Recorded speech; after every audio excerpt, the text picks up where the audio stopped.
Hola, som la Liliana Fortuny i el Jaume Copons, els autors de l'Aus i els Monstres. I fem aquest vídeo per felicitar-vos per la participació en el concurs d'Aus i els Monstres. Realment estem molt contents de la participació de tots vosaltres. Hem rebut més de 21.000 dibuixos, ha sigut una bogeria haver de triar guanyadors i finalistes. Sí. I penseu que és molt difícil perquè d'aquests 21.000 dibuixos n'hi havia molts i molts i molts i molts de molt bons. I si no heu guanyat, heu de pensar que quan es participa en un concurs moltes vegades no guanyes per ser millor o pitjor, sinó que guanyes perquè la gent que organitza el concurs, nosaltres, l'editorial, els editors, doncs consideren que tal dibuix o tal altre s'adequa més a la idea que ells tenien preconcebuda, però que en general heu fet un treball espectacular.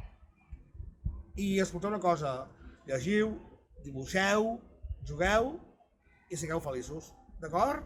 Us animem a seguir participant en aquest concurs i a tots els altres concursos de dibuix literaris, artístics i de tota mena. No pareu d'escriure, de dibuixar. Bon estiu!